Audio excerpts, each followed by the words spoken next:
Сабақ бастамас бұрын сіздердің көңіл күйлерің бүгін қандай? Өзімізді қайталап алайық. Бірінші сұрағымыз кім дайын? Сезім? Тікбұрыш үшбұрыштың қабырғалары қалай аталады? Үлкен катет, кіші катет, гипотенуза. Дұрыс, жарайсың. Екінші сұраққа кім? Кім? Аға, Назерке. Тікбұрышты үшбұрыштың периметрі қалай табылады? Оны катеттерін қосамыз. Катеттерін қосамыз. Сол кім болып тұрады? Периметрді. Толғайтты ма?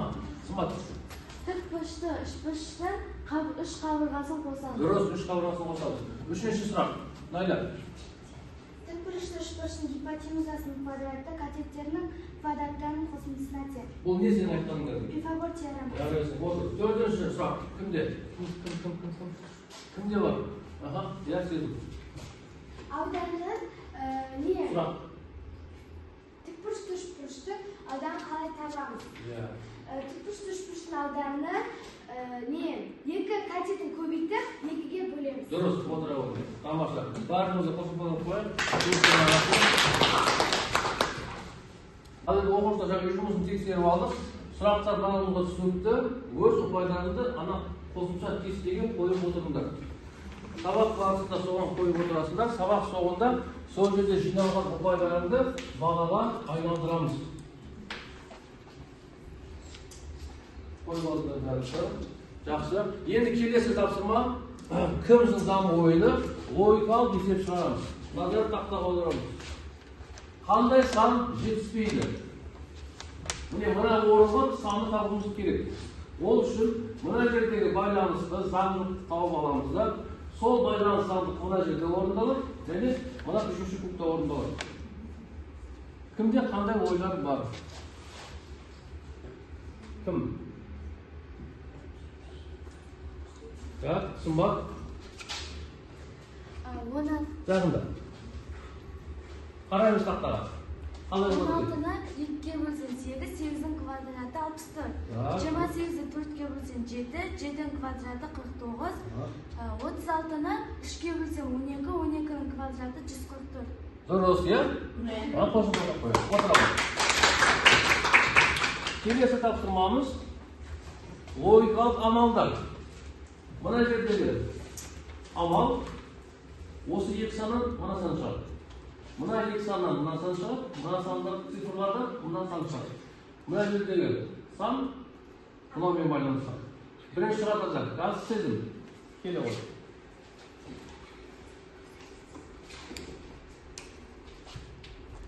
Қалай орындаймыз? Бірінші неге 1 мен 4-ті қосамыз 5 болады, ал екіншісінде 2 мен 2-ні қосамыз 4, 1 мен 8-ді қосамыз 9. Дұрыс. Ал екіншісінде 4-дің квадраты 16, 5-дің квадраты 25, 7-дің квадраты 49. Сол кезде 8 пен 2-ні қоссаң 10, 10-ның квадраты 100. Жауап. Дұрыс. Ал қосамын қояр. Біткеннен кейін бүгінгі сабақтың тақырыбы, қазір тақтаға шығарам, бүгінгі сабақтың тақырыбы перпендикуляр, көлбеу және оның проекциясы. Осы сабаққа оқушылар алдарына қандай мақсат қоясыңдар өздеріңе? Ал ерген бол. Бүгінгі сабақта менің мақсатым перпендикуляр, көлбеу және оның проекциясы туралы білу. Дұрыс, жарайсың. Отыра келіп салысып көрейік. Бұл жерде бізде не істеуіміз керек екен? Жалпы осы ұғымдармен танысып, оларды меңгеруіміз қажет болады. Дәптерімізді ашамыз. Дәптерімізде мен қазір түзу тұзамыз. Түзуді сосын сол түзуде жатпайды анық көзін салыңдар. Жылдамдатамыз балалар.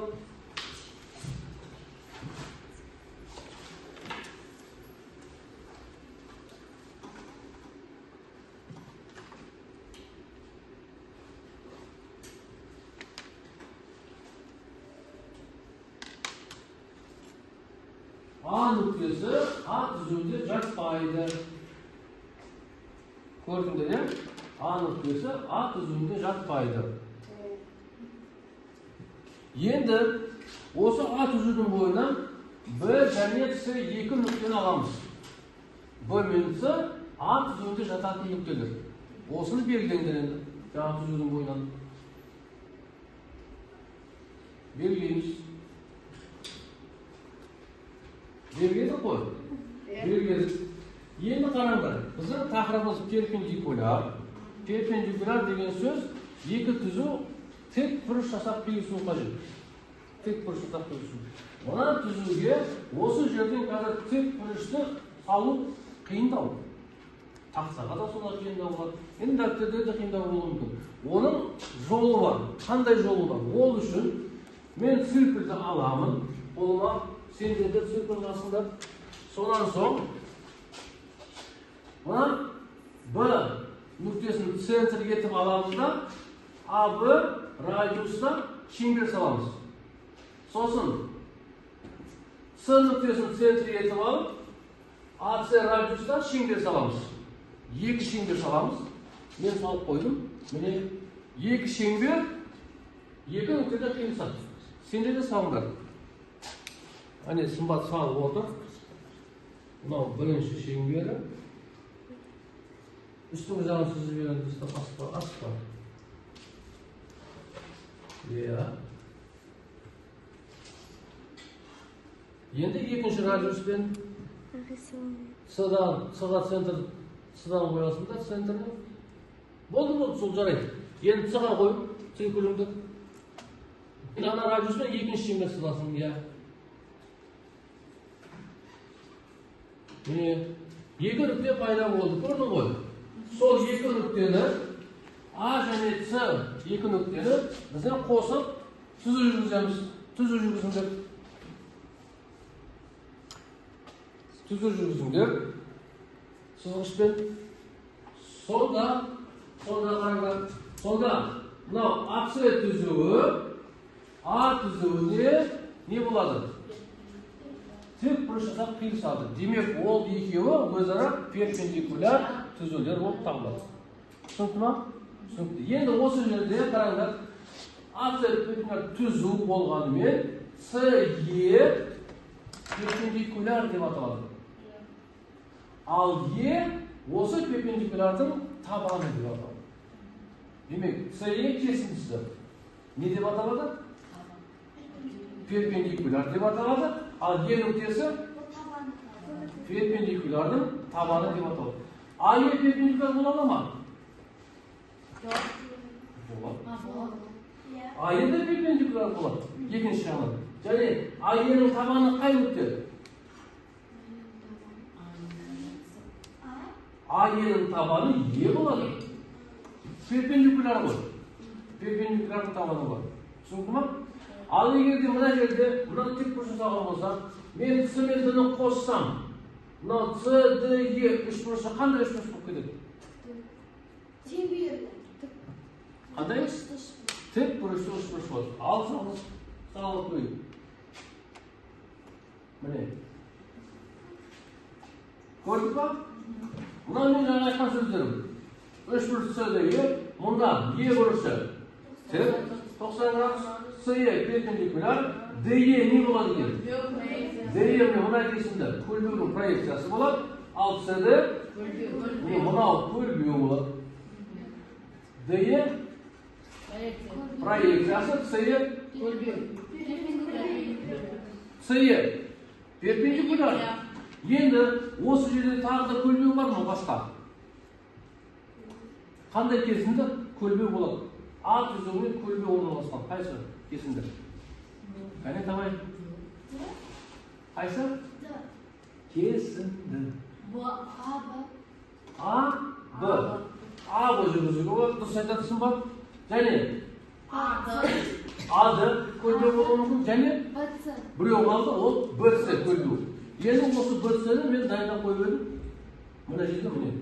Бұл жерде де Б-С-Е үш бұрышы қандай? Тік бұрышты үш бұрыш. СЕ не болады? Перпендикуляр болады. Б-С не болады? Көлбеу. Б-Е көлбеудің проекциясы болады. Сұрақтарың бар ма? Барлық түсінікті ма?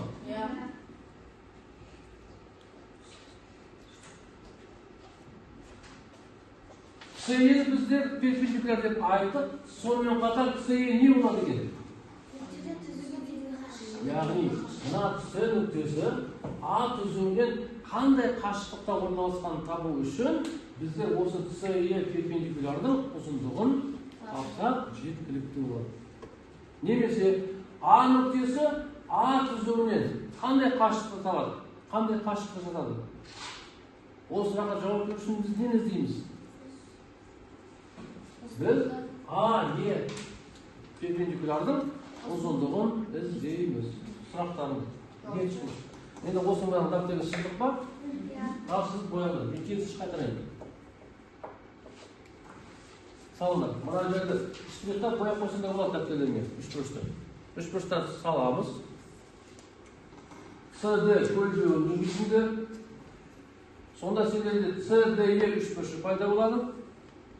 Сосын сол үш бұрышты бүйтіп штрихтар бояп қойыңдар. Штрихтар. Түсінікті ғой, штрихтар деген.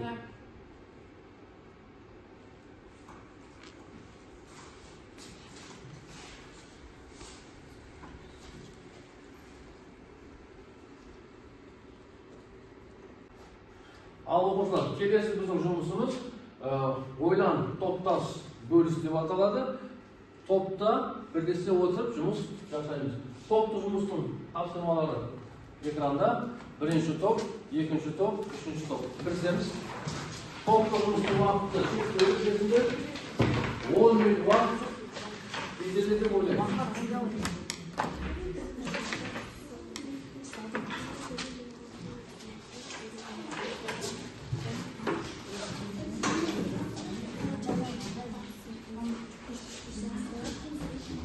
Перпендикуляр көлбеу және оның бірлесінде үш ауданын қалай табамыз? Сендердің тапсырмаларың периметр, иә? Периметр.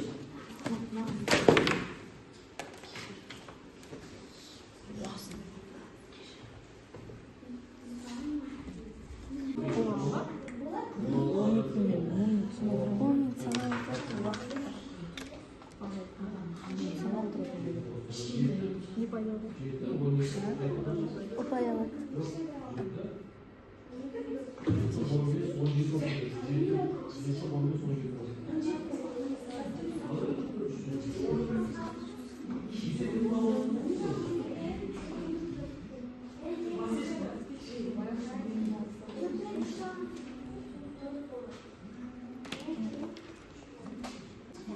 Тек бұрышты үш салдыңдар, иә? Иә. Тек бұрыштың қайсы бұрышты тік көрсеттіңдер ма? Қайсы бұрышты тік көрсеттіңдер ма? Міне, аян енді көрсетіп отыр. Тек бұрышты. Сенде де тек бұрыш. Квадрат. Екі квадрат. Екі көбейтілген квадрат жоқ. Көбейтілген. Екі. Жоқ, екі емес. Сегіз үш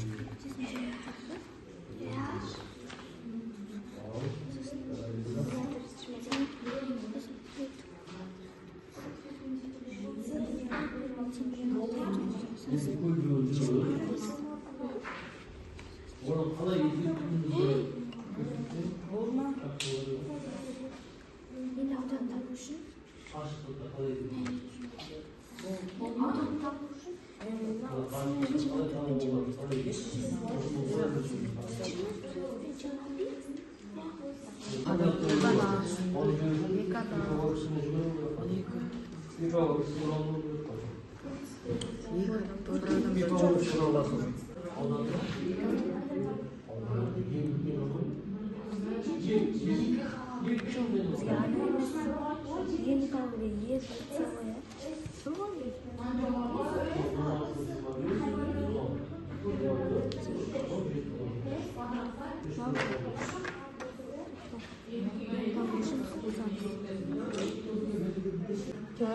Төрт жетідегі бірім.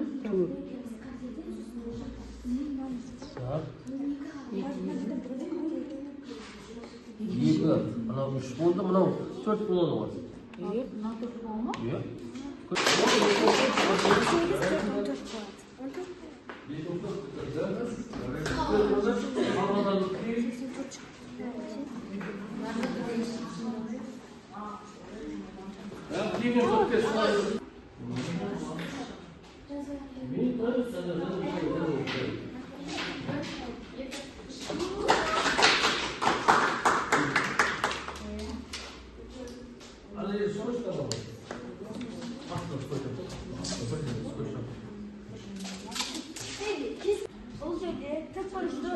үстің периметрін қалай табамыз? Бұл жерде біз табатын болсақ, периметрдің формуласы Q тең A қосылған B қосылған С. Яғни біз бұлардың катеттерін қосып табамыз. Сонда біз Пифагор үштіктеріне сүйенетін болсақ, бұл жерде формуласы A тең M квадрат азайтылған N квадрат. B тең 2 көбейтілген M көбейтілген N. С тең M квадрат қосылған N квадрат. Енді бұл жерде біз M-ді 2 деп алдық, ал N-ді 1 деп алсақ, бұл жерде біз осылай сандарды орналастырып шығарамыз. Сонда A тең 2 квадрат азайтылған 1 квадрат жауабы 3. B тең 2 көбейтілген 1 тең жауабы 4. Сысында С тең 2 квадрат қосылған 1 квадрат жауабы 5. Сонда бұл жердегі тікбұрышты үшбұрыштың периметрін Қалай табамыз периметрін шеге тең болады? Периметр 12 сантиметрге тең. Себебі бұл жерде жауабын қосамыз. Формулаға сәйкес. Қандай сандарды қостың сонда? Сонда астында 3, 4, 5 бұлардың қосындысы 12 сантиметр. Дұрыс болады.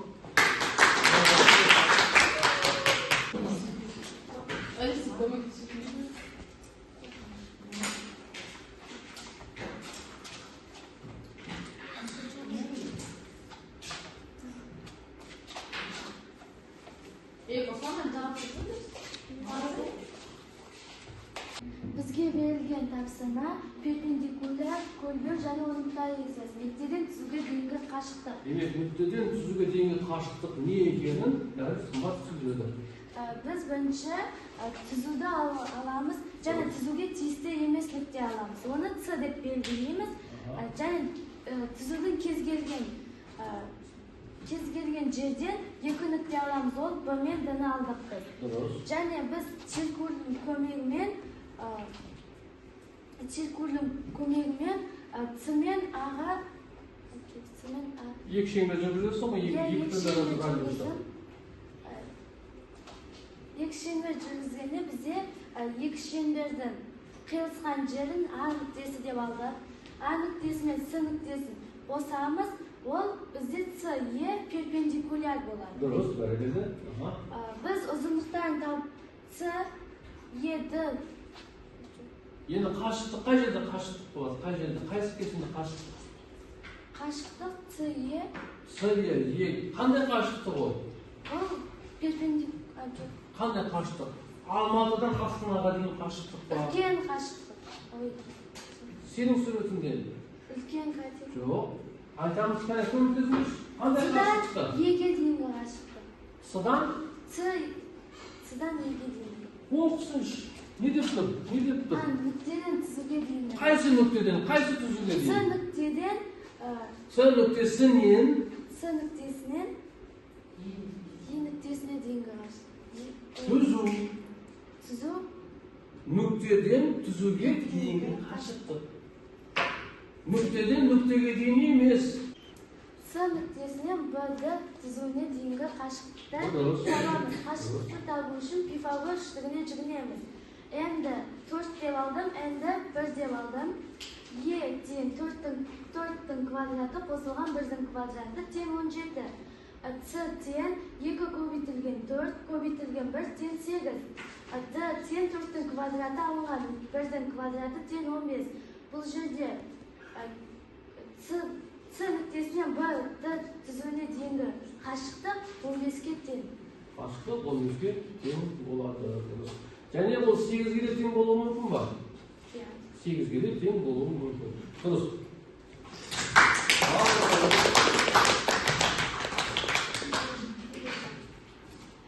Үшінші топ.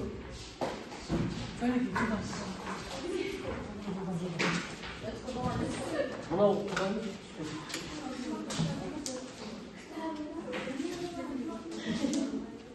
Ол не? Тыңдаймыз бала. Үшінші топтың тапсырмасын. Бізге перпендикуляр Ko'lbev және оның проекциясы үшбұрышын ауданы табу. Бізде тікбұрышты үшбұрышын АБ қабырғасы перпендикуляр, БС қабырғасы көлбеу, АС қабырғасы көлбеу проекциясы. Біз Пифагор үштіктеріне жүгінеміз. Енді 4 деп алдық, енді 3 деп алдық. А тең 4 квадрат алынған 3 квадрат тең 7. Б тең 2 көбейтілген 4 көбейтілген 3 тең 24. С тең 4 квадрат қосылған 3 квадрат тең 25. Біз үшбұрышын ауданын табу үшін ең кіші сандарды аламыз. 7 мен 24-ті көбейтіп 2-ге бөлеміз тең 84. Үшбұрышын ауданы 84. Ал формула бойынша демек не істеу керек? Катеттердің ұзындықтарын көбейтіп 2-ге бөлуіміз керек. Мына жұмыстың ұпайларын өздерінің алдына кестелеріне қойыңдар. Тақтаға шығып қорғағандарымыз бар, орында отырып көмектескендеріміз бар. Сәйкес ұпайларымызды қойыңдар кестелеріне. Келесі жұмысымыз жылқылар жарысы деп аталады. Жылқылар жарысы.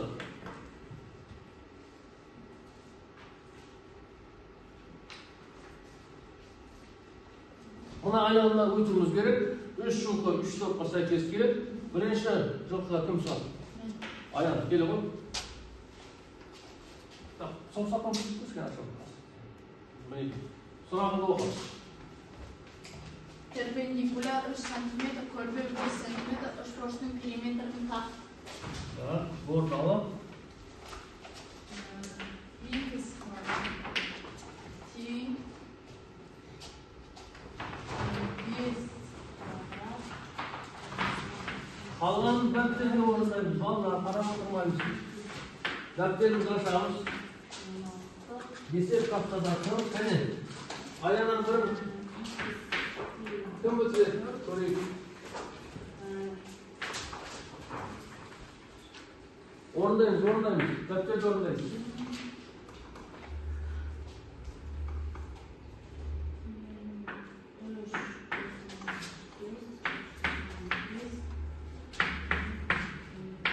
Тең болады 12.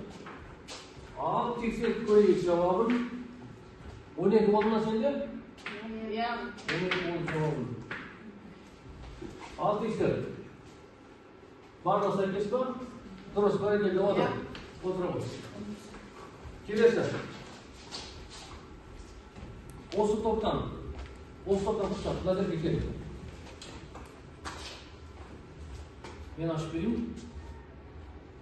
Перпендикуляр 3 см көлбеудің проекциясы 4 см. Үшбұрыштың периметрін тап. Жарайсың. Сол жерде оң жақтан жаға тексер. Мына бұл жерде X квадрат.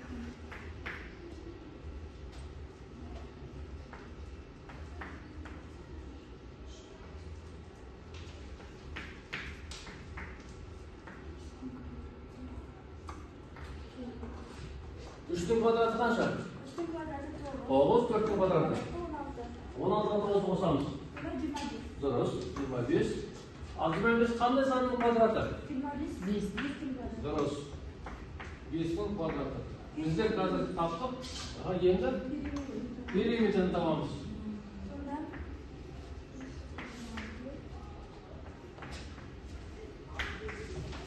Қанша болды периметр?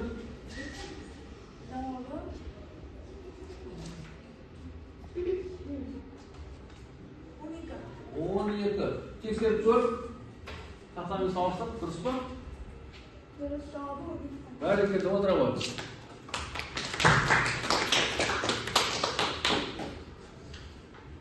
Екінші мына бірінші топтан кім? Я еркіге бар, келе ғой. Сен есебіңді ашып берген, сен есебіңді оқы. Перпендикуляр 12 см, көлбеудің проекциясы 5 см, үшбұрышты периметрін тап. Ерге мұна тапса жадам берсе, сендер өздерің дәптердерінде орындады. Кәне кірісеміз.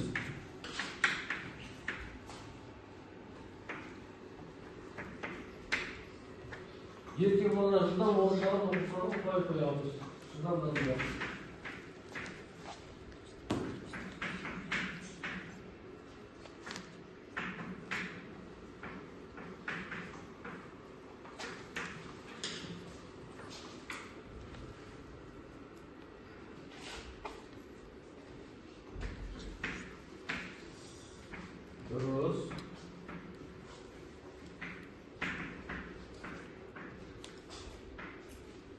Al endi yerga qo'yib üstünüz bir.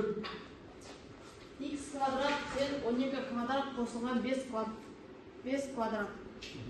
X kvadrat sen 12'nin kvadraты және 5'tin kvadratını көбейтіп, оны қосқан кезде 169 шығады. Кейін 169 ол? Кейін 169 шығады. Ол 13'тің несі болады? Сонда 13'тің квадраты болады. Ал Кейін периметр X-тен 169 бөлінген 2. Сен 169 бөлінген 2 емес. Ал енді осы топтан екінші есепке кім шығады? Ал Сымбат келе ғой. Senin есебіңді ашып берейін. Оқы. Перпендикуляр 12 см, көлбеу 13 см, үшбұрыштың ауданын тап. Ал күрделі болады екен, иә? Бұл жерден ауданды есептейміз. Үшбұрыштың, тікбұрышты үшбұрыштың ауданын есептейміз.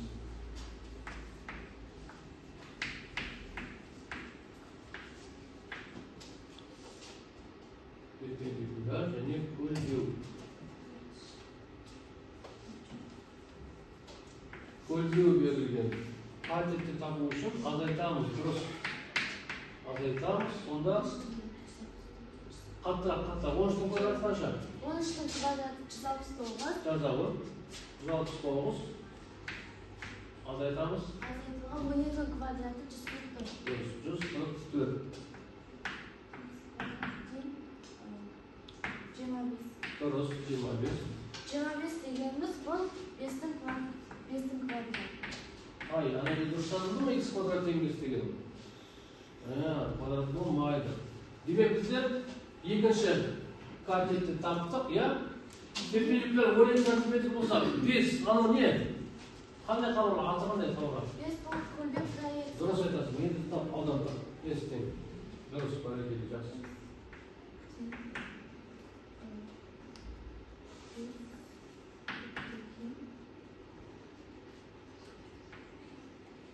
Ауданды табу үшін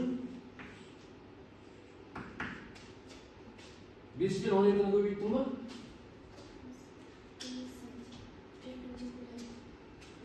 Дұрыс, дұрыс. 12'ye bölsen 60-62'ye bölse 30 см квадрат. 30 см квадрат. Ал жауабын жаз. Ал енді тексеріп көрейік, балалар. Тамам. Қараймыз, тақтаға. Дұрыс келді ма? Есебін? Ал дұрыс отырамын.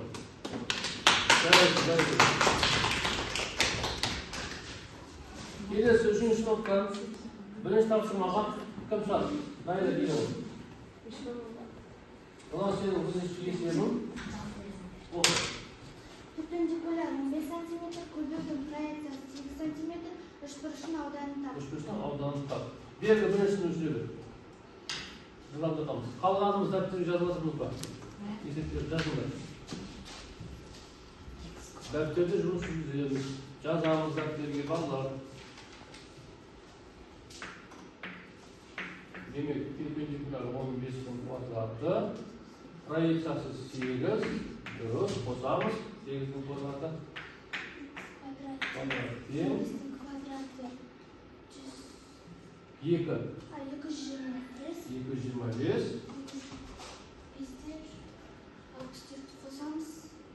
289. 289, дұрыс, 289. Ал бұл қай санның квадраты? Сол 17'дің. Дұрыс, 17'дің квадраты. Енді ауданды қалай табамыз? Ауданын табу үшін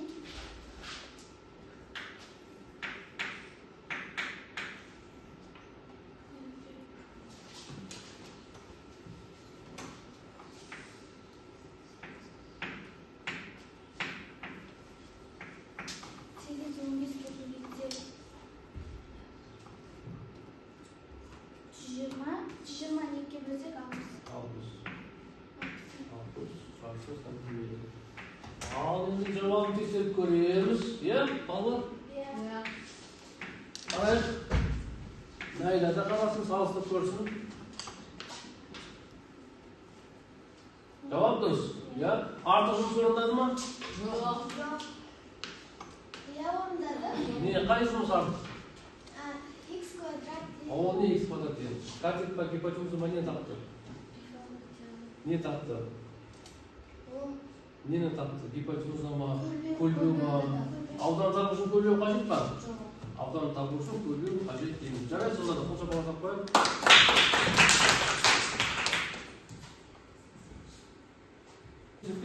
Сезіп келе ғой. Көлбеудің проекциясы 8 см, көлбеу 17 см, 3 бұрыштың ауданы тап. 3 бұрыштың ауданы табамыз.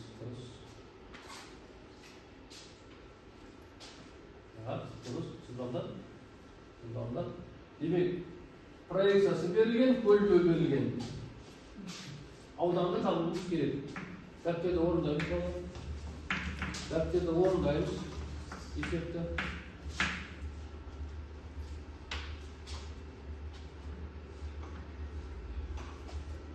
Ауданды қалай табу? X квадрат тең 17 квадрат алынған 8 квадрат x квадрат тең 17-нің квадраты 289, 8-дің квадраты 64. 289-дан 64 алғанда 225 қалды. X квадрат тең 225, 15-дің квадраты. S тең 15 көбейтілген 8 бөлінген 2 тең 60 см квадрат. Жарайды.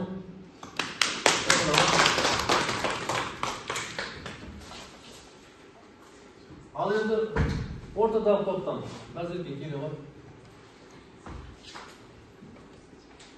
Алтын мектебіңді оқыға. Қалғанымыз дәптерде орындаймыз, балалар. Дәптерде жұмыс ұмытпаймыз. 5 см көлбеу, 5 см 3 бұрыштың ауданы тап. 82,3 көлбеу 5 ауданы тапыға.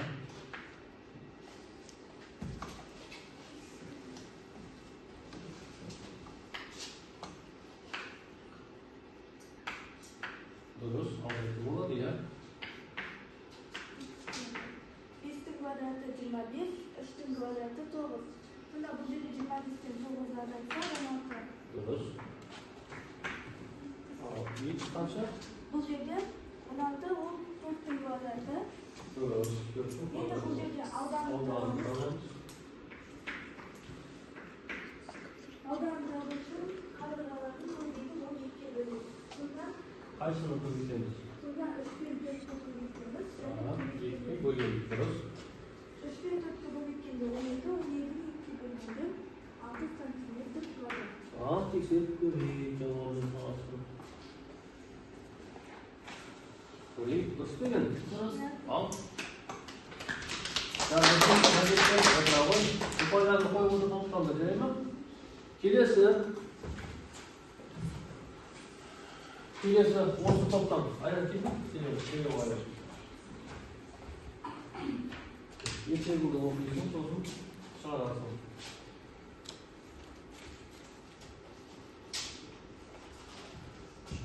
Көлбеу 5 см, көлбеудің проекциясы 4 см, 3 бұрыштың ауданы тап.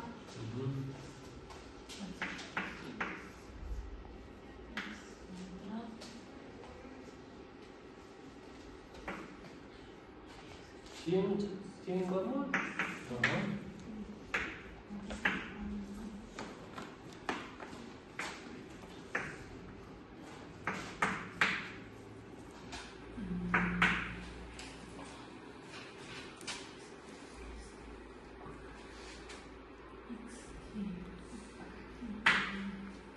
Қателескен сияқтысың сен. 5-нің квадраты қанша? 5-нің квадраты 25, азайтамыз. 4-нің квадраты 16. Сонда x квадраты не болды? X квадрат 16. X квадрат жаз. X квадрат неге? 25-те 16-нан? 26-ны азайтсақ, бұл жерде болады 9. Дұрыс, 9. Ал 9 ол қайсы санның квадраты? Ол 9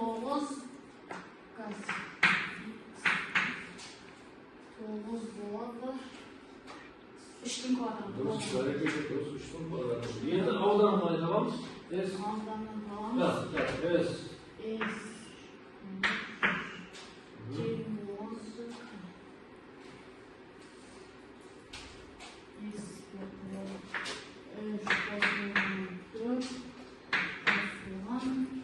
Үш қосылған 4 Периметр ғой. Саған ауданды табу керек. Ауданды қай табасың? 3 көбейту 4, тең болады 6. Салыстырып көрейік. Жауабымен Жауабы 6 сантиметр квадрат. Дұрыс отыра ғой.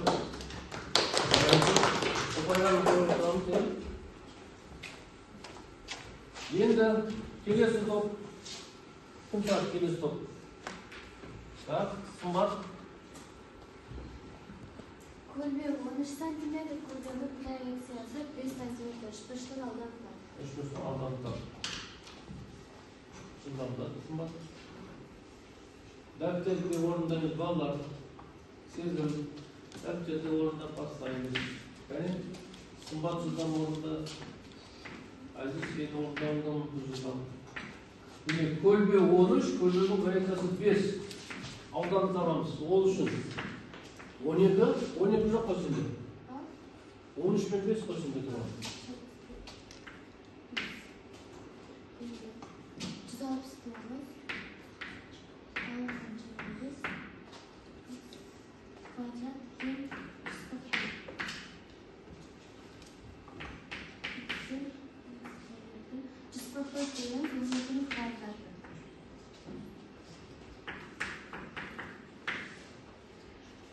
Дұрыс, е?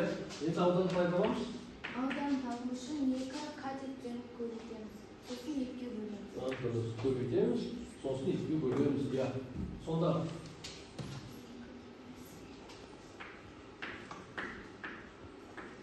көбейту бөлімдері. Көбейту бізгімізде 60-60-тен 2-ге бөлеміз. Салыстырып көрейік, 30 шаршы сантиметр болды, е? Дұрыс, бәрекелді.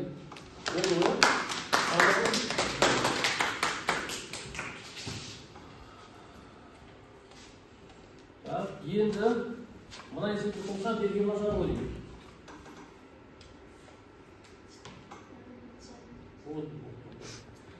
Келесі орындайтын жұмысымыз ойлан жұптас бөліс. Жұптық жұмыс жасаймыз. Мына сызбалар берілген, осы сызбалар таратып береміз сендерге. Осы сызбалар бойынша мына сызбаға екеуін жұмыс жасайсыңдар. Сен екеуіңе. Мынау сен екеуіңе.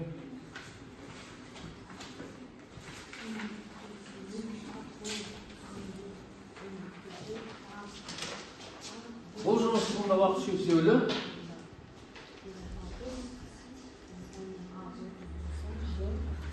5 минут уақыт береміз сендерге. Орындаймыз.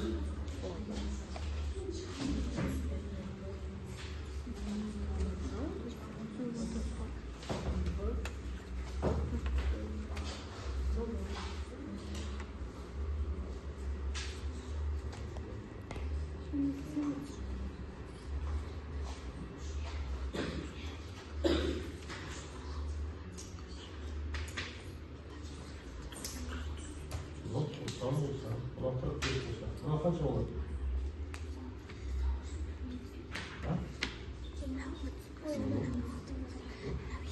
Сізді не бердіңіз?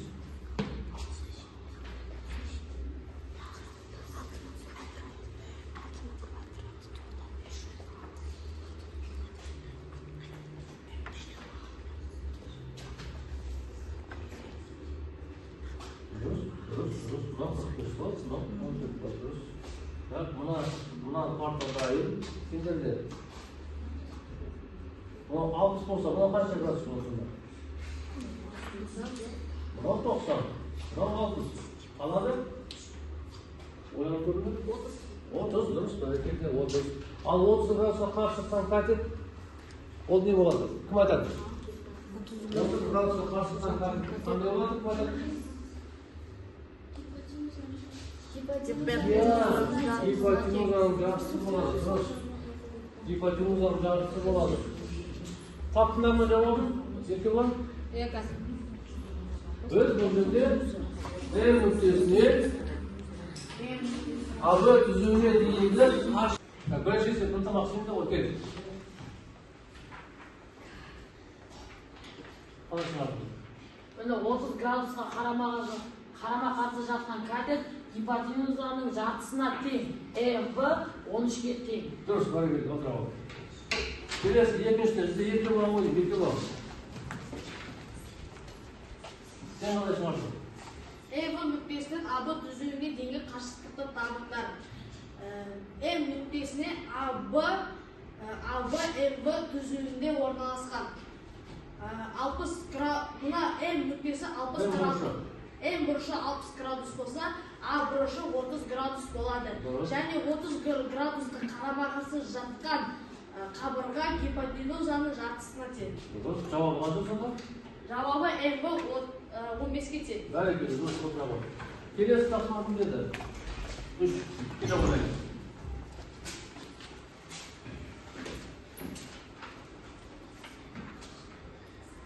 М нүктесінен АБ түзуіне дейінгі қашықтықты табыңдар. М бұрышы 45 градус болғандықтан, А бұрышы да 45 градус болады.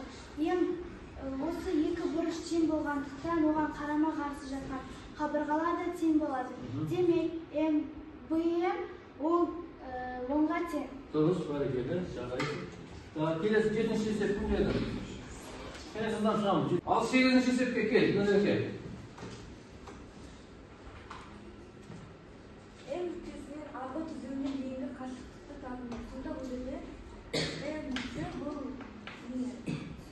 қашықтық. Дұрыс. Енді бұл жерде Асы МА 10 болғандықтан 10-ды 2-ге бөлсек 5. Бұл жерде қашықтық 5 см. Жарайсың, отыра ғой, дұрыс. Келесі 9-ші есеп кімде? Келе ғой.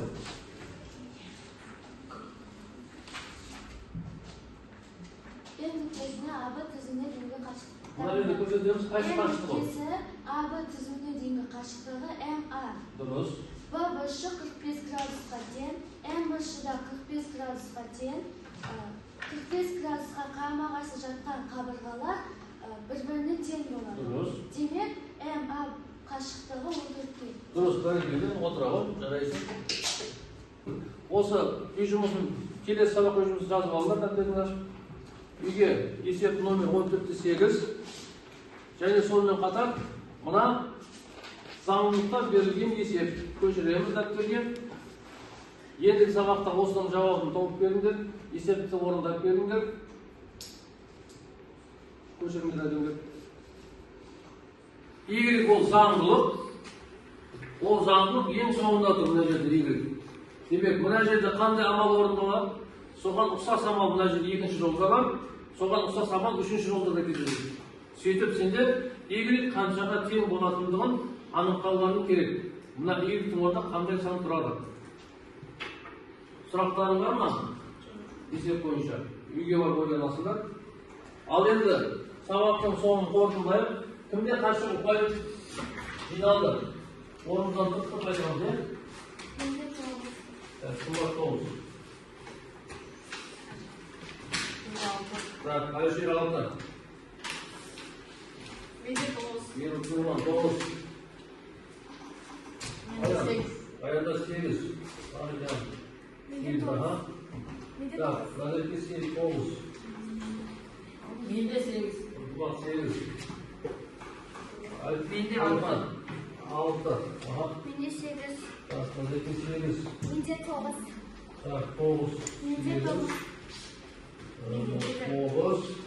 Так, Найранда 9. Дәулет? 7. Дәулетте 7. Жарақсы, рахмет. Тақырып бойынша түсіндік ма? Біздер не өттік? Перпендикуляр, көлбеу, көлбеудің проекциясы. Сабақ бойынша бағалап жүреді, сабақты кімге түсінікті болды? Жақсы көтерім, толық түсіндіреді, сабақ көтерім, мүлдем түспейді, қызды көтереді. Жақсы, рахмет. Егер сұрақтарыңыз болса, осыдан біз жауап қояқсаңыз, сау болыңыздар.